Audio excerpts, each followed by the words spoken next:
Tyler Eden, Grand Canyon University, SEC 501. What dispositions do you possess that you think will make you a successful teacher? I would say the first disposition that I possess is a strong commitment to building relationships. I believe relationships are the essential base building block to creating a good education for our students.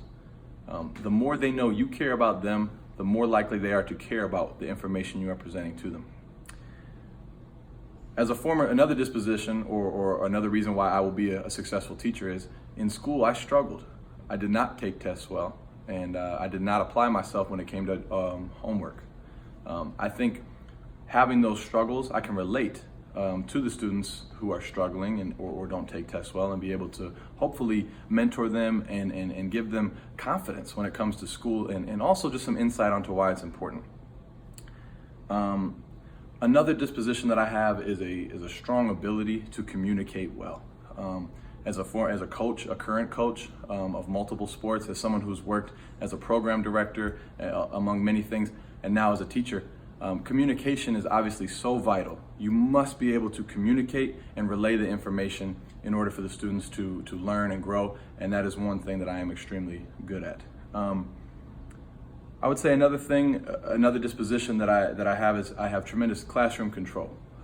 As a football coach, obviously discipline is important, and in today's world, understanding how to properly bring discipline into the classroom is important. It's probably more important now than it ever has been. That is another disposition that I will do extremely well in, and I believe that I have good judgment when it comes to that as well. The last disposition is high moral and ethical character.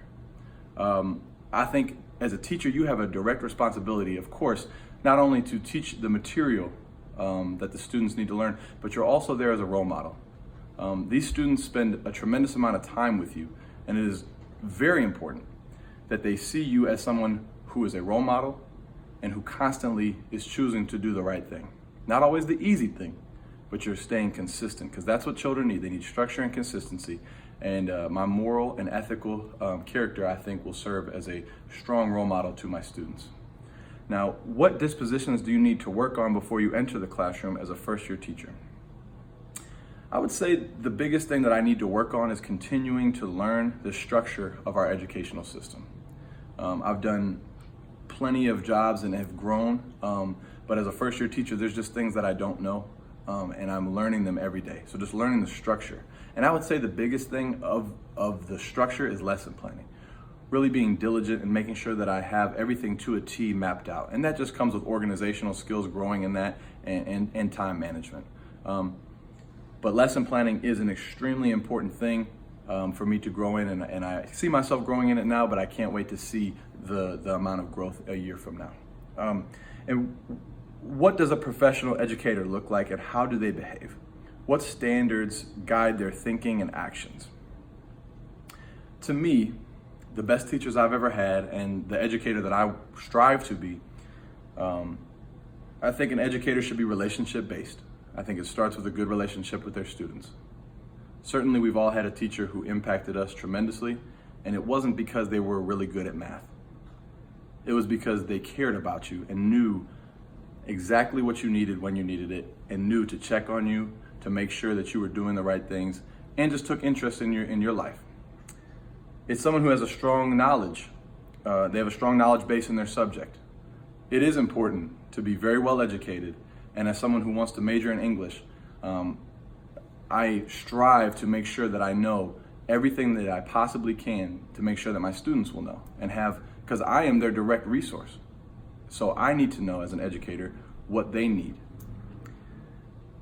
They're able to communicate effectively with their students.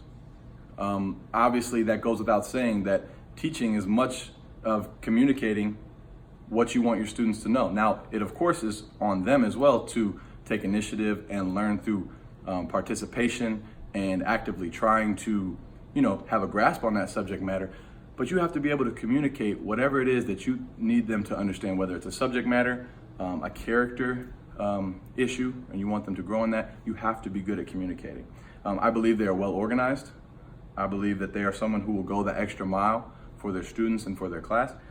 And at the end of the day, I think they're someone who is committed to being a lifelong learner. They're someone who wants to constantly make sure that they have the newest and best technology understanding and how to use that technology in the classroom. There's somebody who wants to make sure that they are always at the very top, studying the top of their fields, making sure that whether it's mathematics, whether it's language arts, whatever it may be, they understand it and are constantly getting better and better and growing in their knowledge base so that they can pour that out to their students. So to sum it up, those are the dispositions that I think I will be successful in, the ones that I need to work on, and of course, what I believe a strong professional educator should be. Again, Tyler Eden, Grand Canyon, SEC 501.